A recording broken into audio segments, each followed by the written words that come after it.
Ten człowiek podbił rynek i stworzył firmę wartą $1 bilion. Bilion, czyli jedynka z nie 6, nie 9, a 12 zerami. Zrobił to sprzedając odgrzewanego kotleta. Nie zrobił nic nowego, po prostu sprzedał to, co już było. Ty też tak możesz, wystarczy, że zrozumiesz, jak mu się to udało. Rok 2001. Steve Jobs na scenie pokazuje ludziom przyszłość muzyki. Trzyma w ręku iPoda, pierwszy na świecie komercyjny odtwarzacz muzyki MP3. Ludzie wiwatują. Koniec płyt, kaset, gramofonów. Od teraz każdy może mieć 1000 ulubionych piosenek w kieszeni. Prawdziwa technologiczna i muzyczna rewolucja, której nikt nie był w stanie przewidzieć, prawda? No właśnie nie. Bo widzisz, firma Creative Technology miała praktycznie takie samo urządzenie i sprzedawała je już od jakichś 22 miesięcy, czyli prawie 2 lat. Ale jak to możliwe, że nie zawojowali rynku? Skoro mieli 2 lata przewagi nad Applem, dlaczego Apple'owi się udało, a Creative nie? Oczywiście Apple w tamtym czasie miało już swoje wierne stado wyznawców, a Steve Jobs był otoczony, nie ukrywajmy, kultem. Ale tak naprawdę kluczem było coś innego i uwierz mi lub nie, ale żeby zrozumieć, dlaczego Apple'owi się udało, musimy porozmawiać o starym samochodzie mojego ojca. Daj mi 60 sekund, a zaraz wszystko zrozumiesz. Jest rok 2005. Mój ojciec, dobrze radzący sobie przedsiębiorca, postanowił kupić nowy samochód. Trafiło na Skoda Octavia, czyli taki wyższy poziom średniej półki cenowej. Ale ważna sprawa, mój ojciec od zawsze był wielkim fanem muzyki. Dlatego zawsze, gdy jeździł samochodem, cały schowek na rękawiczki po prawej stronie był wypełniony płytami z muzyką. Robił tak dlatego, bo kochał muzykę, ale z drugiej strony często jeździł w trasy i po prostu nie mógł znieść myśli, że będzie przez 2 godziny zamknięty w samochodzie bez ukochanej muzyki i akurat tej płyty, na którą dzisiaj ma ochotę. Właśnie dlatego on do tego samochodu specjalnie dopłacił, żeby dostać pewne trochę magiczne urządzenie. Otóż wyobraź sobie, że ten generalnie na co dzień poważny przedsiębiorca za każdym razem przed wyjazdem w trasę musiał otworzyć bagażnik, wczołgać się do niego, następnie otworzyć magiczną skrytkę i tam w środku było urządzenie, za które zapłacił grubych parę tysięcy złotych. Był to odtwarzacz płyt CD. Dzięki temu urządzeniu wystarczyło wczołgać się do bagażnika, żeby mieć zawsze pod ręką 5 płyt CD. A więc było to 5 albumów, albo w przypadku mojego ojca było to 5 składanek, które uwielbiał sobie wypalać, żeby zawsze mieć pod ręką to, co kochał. I teraz, dlaczego ci o tym wszystkim mówię? Chcę w ten sposób pokazać, że potrzeby na rynku muzycznym były gigantyczne. Mój ojciec wcale nie miał jakichś specjalnych potrzeb, on po prostu postanowił pójść krok do przodu i zapłacić pieniądze, żeby je zaspokoić. Ten przykład pokazuje, że ludzie byli gotowi poświęcić naprawdę dużo, byle tylko słuchać swojej ukochanej muzyki. Przekładając to z polskiego na biznesowe, potrzeba rynkowa była gigantyczna. I w tym właśnie tkwi sekret skuteczności Steve'a Jobsa w biznesie oraz w marketingu. On zawsze słuchał rynku i słuchał klienta. Dzięki temu często odkrywał, czego chce klient, zanim on sam tego zrozumiał. Creative Technology z kolei nie robiło tego. Dlatego właśnie, kiedy oni jako pierwsi wydali odtwarzacz MP3 na rynek, reklamowali go jako odtwarzacz MP3 mający 6 GB pamięci. Brzmi sexy? No bo dla mnie zupełnie nie. Ja bym tej informacji całkowicie zignorował, bo ja nie mam potrzeby posiadania odtwarzacza MP3. Prawda? Ty też raczej nie. Bo widzisz, to czego potrzebowali ludzie, to nie odtwarzacz MP3. Oni potrzebowali zawsze mieć przy sobie muzykę, którą kochali. I właśnie dlatego, mimo tego, że Steve Jobs miał praktycznie taki sam produkt, chociaż oczywiście troszkę ładniejszy, to mimo wszystko sprzedawał go dużo lepiej. Steve przychodził do ciebie z uśmiechem, mówił: ej, wiesz co? Wiem, że lubisz muzykę.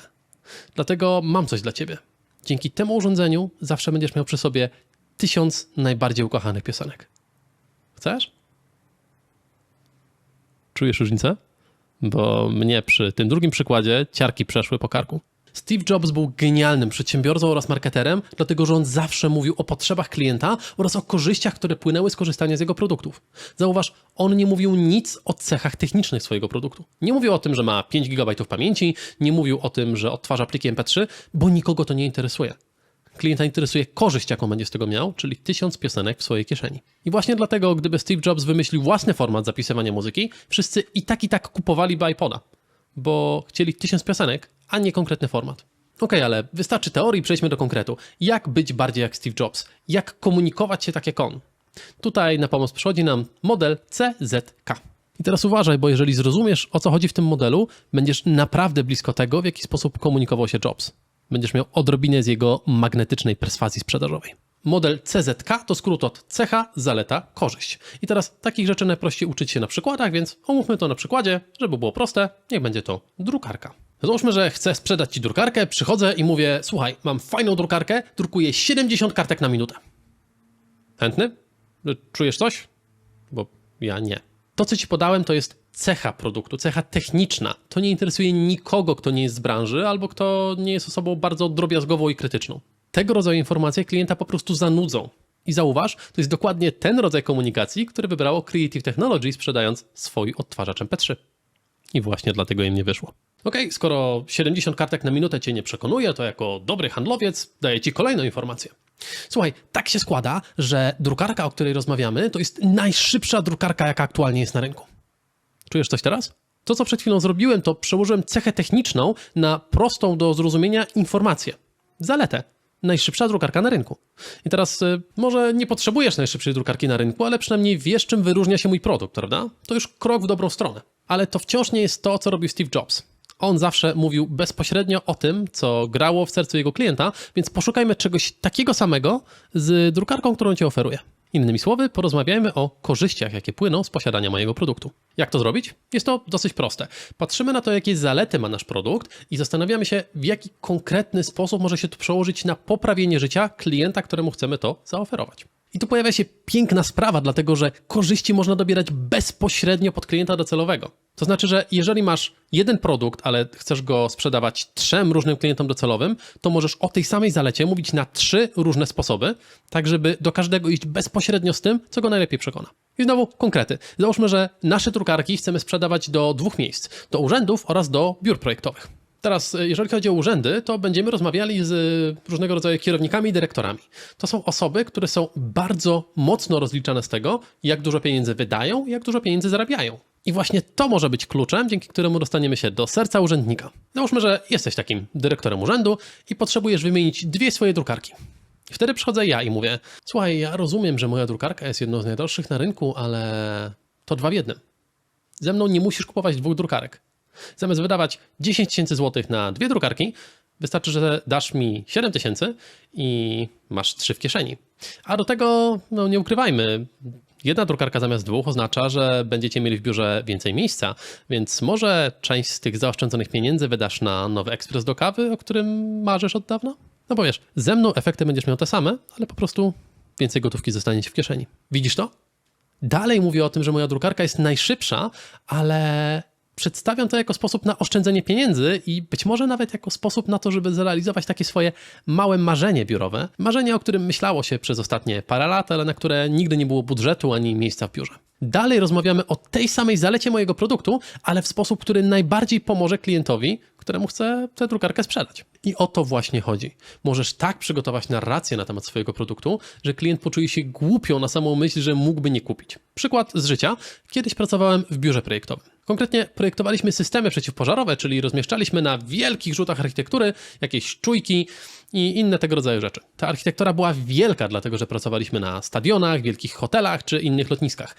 Zawsze w mojej pracy była masa papieru. Ale same wielkie wydruki architektury to był najmniejszy problem, dlatego że zawsze do nich trzeba było dołożyć tak zwaną dokumentację techniczną. To była gruba kobyła na parędziesiąt, a często paręset stron, która opisywała wszystko to, co dzieje się na tym rysunku i dlaczego dzieje się tak, jak się dzieje. No i ważna informacja, taką dokumentację techniczną trzeba było często oddać w wielu kopiach, nawet w 10. Teraz wyobraź sobie, że masz do wydrukowania 10 takich, a każda z nich ma po 300 stron. Głowa zaczyna boleć, prawda? Żeby życie nie było takie piękne, dodam Ci jeszcze jedną informację. Mianowicie w branży tworzenia tego rodzaju projektów jest bardzo zły zwyczaj. Mianowicie nazywa się to przyspieszaniem deadline'ów. A z biznesowego na nasze oznacza to, że regularnie zdarzało się w mojej pracy tak, że myśleliśmy, że na wykonanie pracy mamy jeszcze 2, nawet 3 tygodnie, po czym dostawaliśmy telefon z prostą informacją. Dacie nam projekt na za 72 godziny albo nie płacimy. Efekt jest bardzo przykry, bo normą w tej branży jest to, że czasem trzeba pracować praktycznie bez snu po kilka dni z rzędu. I teraz wyobraź sobie siebie w takiej sytuacji. Jest 3 nad ranem. W ciągu ostatnich 3 dni spałeś jakieś 6 godzin. Przygotowałeś już cały projekt i masz do zrobienia tylko dokumentację techniczną. W 10 sztukach po 300 stron sztuka. Potem jak ją wydrukujesz, musisz jeszcze ją poprzedziurawić, zbindować i zrobić masę innych rzeczy potrzebnych do tego, żeby dokumentacja była gotowa. Wiesz, że z biura wyjdziesz nie wcześniej niż za 4 godziny. Skończysz pracę wtedy, kiedy ludzie dopiero zaczną się budzić, żeby pojechać do własnej. Wyobraź sobie, że znajdujesz się w takiej sytuacji przynajmniej raz na 2 miesiące. A potem przychodzi do ciebie ktoś, kto mówi: słuchaj, bo ja mam taką drukarkę, która nawet najgrubszą dokumentację techniczną wydrukuje, a potem zbinduje w nie więcej niż 5 minut. Ja do dziś, mimo tego, że nie pracuję w branży, uśmiecham się na myśl o tym, bo już wiem, że gdybym miał takie cudo, to tego dnia wyszedłbym z biura nie o 7 rano, a o 5, a to jest bardzo duża różnica. Nie widzisz?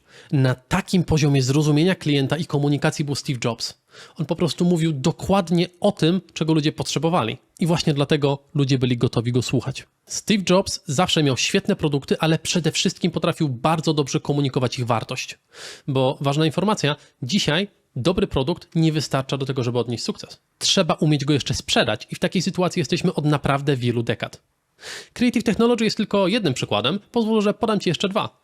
McDonald's oraz Coca-Cola. Obie te firmy zaczynały praktycznie tak samo. Miały swoich założycieli, którzy mieli bardzo fajną wizję, pomysł, którzy stworzyli niesamowicie fajne produkty, ale nie potrafili ich sprzedawać. I Coca-Cola i McDonald's tak naprawdę były małymi, żeby nie powiedzieć januszowymi biznesikami i żeby wyrosły, potrzeba było, żeby przyszedł ktoś, kto był wizjonerem, kto potrafi wziąć ten produkt, opakować go dobrze marketingowo, a następnie rozprzestrzenić na resztę świata. W przypadku McDonalda kimś takim był nie kto inny jak Ray Kroc, o którym na pewno będziemy mieli przynajmniej jeden film w najbliższej przyszłości. No dzisiaj wystarczy Ci wiedzieć, że Ray jako doświadczony handlowiec przyszedł do McDonalda, zobaczył, że jest świetny, kupił go, przeorganizował, a potem zmienił w ogólnoświatową franczyzę. McDonald's do sukcesu potrzebował tylko i aż, żeby przyszedł do niego handlowiec, który wiedział, jak sprzedawać. No dobra, ale znowu do rzeczy. Mam dla Ciebie dobrą wiadomość. Nieważne, co sprzedajesz. Nieważne, czy masz produkt, usługę, czy może chcesz sprzedać swojemu przełożonemu wizję tego, że warto dać Ci awans, jesteś w stanie zrobić to skutecznie. Jesteś w stanie zrobić to jak Jobs. Wystarczy, że weźmiesz to, co masz i bez jakichkolwiek zmian w samym produkcie albo usłudze przełożysz to na mowę korzyści. I znowu omówmy to na dwóch konkretnych przykładach. Przykład pierwszy. Niedawno przyszedł do mnie pewien człowiek.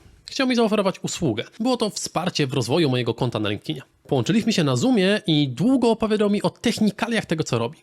Opowiadał, że wspólnie stworzymy awatar idealnego klienta, powiedział, że jego oprogramowanie znajdzie takiego idealnego klienta wśród wszystkich kontaktów, które są na LinkedInie w Polsce.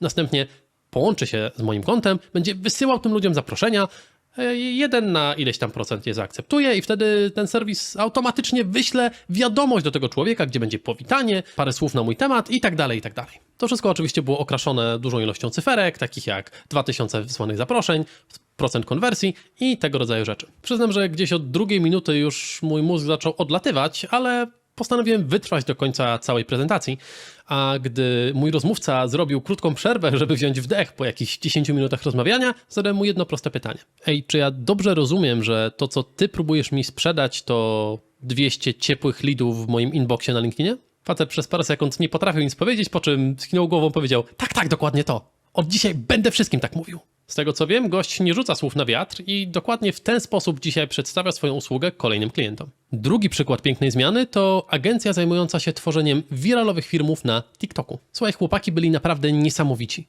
Kiedy do nich przyszedłem, obiecywali każdemu klientowi, że będą regularnie robili mu wiralowe filmy, czyli takie, które będą miały po paręset tysięcy wyświetleń. Niesamowita sprawa, tym bardziej, że oni realnie to dowozili.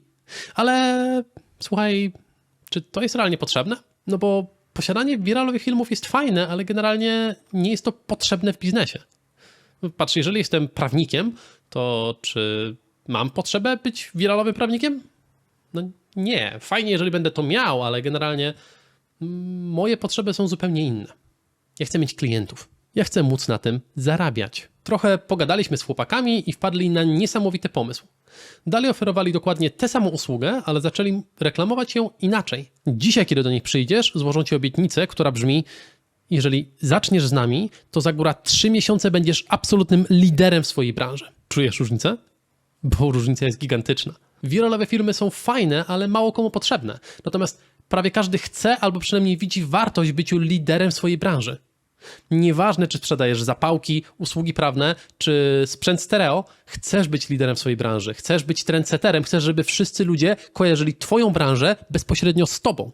No bo jeżeli jesteś liderem w swojej branży, to chyba wiesz, że możesz mieć dużo więcej klientów i co najważniejsze, możesz kasować ich na 2 razy więcej kasy niż twoja konkurencja. Wniosek jest prosty. Jeśli chcesz być jak Steve Jobs, a nie czekaj, bo to jest cecha, przenieśmy to na zaletę, albo nawet korzyść. Jeżeli chcesz być przekonująco jak Steve Jobs i zwiększyć swoją sprzedaż w kosmos, korzystaj z modelu CZK. Zastanów się, jaką cechę ma twój produkt albo usługa. Jakie zalety z tego wynikają, co jest w tym unikatowego, a następnie zastanów się, jak te zalety można przełożyć na coś, co będzie przemawiało prosto do serca twojego klienta. Jeśli tak zrobisz, to gwarantuję ci, że nieważne, czy będziesz sprzedawał odtwarzacze MP3, zapałki, czy może będziesz chciał przekonać drugą połówkę, że warto iść do kina na ten film, który ty chcesz, a nie który chce ona, zawsze będzie ci dużo prościej sprzedawać. A na koniec mam do ciebie pytanie. Co o tym wszystkim sądzisz? Czy wiedziałeś, że Steve Jobs tak naprawdę odgrzewał stare kotlety? Daj mi znać w komentarzu, żebym wiedział, czy warto tworzyć więcej tego rodzaju treści. A jeżeli chcesz poznawać więcej sekretów wielkich przedsiębiorców i wielkich firm, pamiętaj, żeby zostawić mi łapkę w górę i subskrypcję, bo co tydzień pojawiają się nowe odcinki, w których odkrywamy ich sekrety.